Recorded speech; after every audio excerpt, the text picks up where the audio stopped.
नमस्ते दोस्तों, स्वागत है आपका हमारे चैनल की खास एपिसोड में, जहां हम आज बात करेंगे दुनिया की 10 सबसे सुंदर, रहस्यमय और लोकप्रिय मिथकीय स्त्रियों की। इन खूबसूरत देवियों और प्राणियों की कथाएं सदियों से इंसानों को मोहित और हैरान करती आई हैं। तो चलिए गिनती शुरू करते हैं, लेकिन ध्यान रहे हर एक के बारे में कुछ चौंकाने वाले तथ्य भी आपको मिलेंगे, तो आखिर तक जरूर सुनिएगा। 10वें नंबर पर है यारा। क्या आप जानते हैं ब्राजील की नदियों में यारा नाम की जलपरी की कहानी आज भी सुनाई जाती है।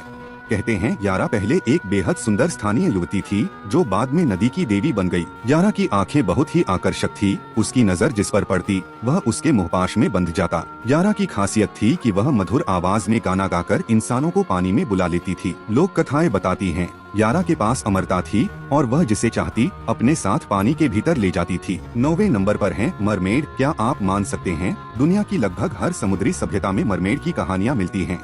आधी औरत आधी मछली, यही है मरमेड। कहा जाता है प्राचीन सीरिया की देवी अटरगाटिस पहली बार मछली बनी थी। ग्रीस की एक कहानी में सिकंदर महान की बहन को मरमेड बना दिया गया था, जो नाविकों से पूछती क्या सिकंदर जिंदा है। सही जवाब पर वह समुद्री तूफान से बचा लेती, वरना जहाज डुबा देती थी। ऐसी कई लोक कथाएं हैं जिसमें मरमेड मोहक भी तो कभी कभी खतरनाक भी मानी जाती थी। 8वें नंबर पर है वॉकिरी। क्या आपने सुना है स्कैंडिनेविया की जांबाज योद्धा महिलाएं, जिन्हें वाल्कीरी कहते हैं। वाल्कीरी का अर्थ है जो योद्धा चुनती है। युद्ध के मैदान में ये सुंदर स्त्रियां वीरों की आत्मा को वालहल्ला यानी स्वर्गलोक ले जाती थीं। इनकी छवि हमेशा चमकदार कवच, बख्तर और ऊंचे घोड़ों पर होती थी। ये न सिर्फ सुंदर बल्कि बहुत बहादुर भी थीं। किसी भी वीर योद्धा की सबसे बड़ी चाहत थी कि उसे वाल्कीरी अपने साथ ले जाए। 7वें नंबर पर है अप्सरा। क्या आप जानते हैं अप्सराएं केवल सुंदरता ही नहीं बल्कि नृत्य और संगीत में भी माहिर मानी जाती थीं। भारतीय पौराणिक कथाओं में अप्सराएं इंद्रलोक की नृत्यांगना थीं, जिनका सौंदर्य स्वर्ग की रौनक बढ़ा देता था।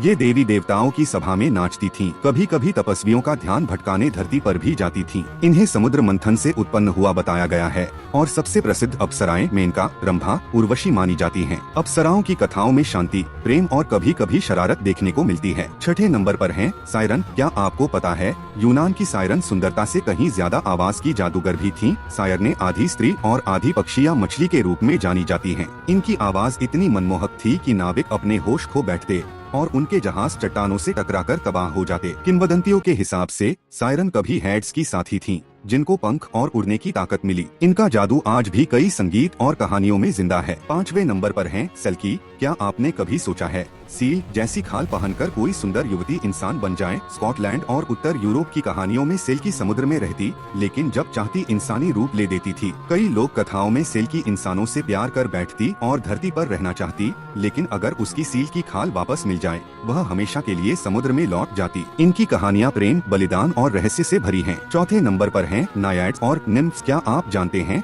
ग्रीस के हर झरने, नदियाँ, जंगल में एक परी यानी निम्फ का वास होना माना जाता था। नायाड्स पानी की देवी, जबकि ड्राइड्स पेड़ों की, इन सभी को मिलाकर निम्फ कहा जाता था। इनका सौंदर्य और गाना बजाना इतना मोहक था कि देवता भी इन पर मोहित हो जाते थे। हर द्वीप और हर नदी की अपनी एक नायाड्स देवी हुआ करती थी। गांव कस्बों में इनके मंदिर भी बनते थे, जिनके जल को चमत्कारी और औषधीय माना जाता था। कई कवि और कलाकार निम्फ की सुंदरता से प्रेरित हुए। 3रे नंबर पर है मरिया मैकिलिंग। क्या आप जानते हैं फिलीपींस की एक रहस्यमय परी जिसने अपने इलाके की वनस्पति और जीवों की रक्षा की। कहा जाता है मारिया मैकिलिंग पहाड़ों में रहती थी, बेहद सुंदर व ईमानदार। माना जाता है कि रात को उसका चेहरा जंगल में झिलमिलाता दिखता है, लोग उससे मदद मांगते और वह प्रेम भाव से सबकी रक्षा करती थी। उसकी दयालुता, रहस्य और सौंदर्य की कहानियाँ आज भी वहाँ के लोकगीतों में गाई जाती हैं। दूसरे नंबर पर है इनाना इश्तर। क्या आप जानते हैं इश्तार को प्यार, युद्ध और उर्वरता की सबसे शक्तिशाली देवी माना जाता था। मेसोपोटामिया की प्राचीन सभ्यता में इन्हें सुंदरता, साहस और सत्ता का अद्भुत संगम माना गया। इश्तार के बारे में कई किस्से मशहूर हैं, जैसे कि उन्होंने नरक से भी जीवन वापस ले लिया था। ये देवी किसानों, योद्धाओं और आम महिलाओं के लिए भी प्रेरणा बनी। इश्तार मंदिर प्राचीन काल में सौंदर्य और शक्ति दोनों का प्रतीक थे। और अब सबसे ऊपर पहले नंबर पर है एफ्रोडाइट वीनूस। क्या आपको पता है यूनान और रोम की खूबसूरती और प्रेम की देवी अफ्रोडाइट से ही अफ्रोडिसिएक शब्द आया है। अफ्रोडाइट को समुद्र की झांक से जन्मी देवी बताया गया और इनकी सुंदरता के किस्से बच्चे बूढ़े सभी ने सुने हैं। इनके साथी, प्रेमी और बच्चों की लिस्ट बहुत लंबी है, जिनमें कामदेव, एनियस,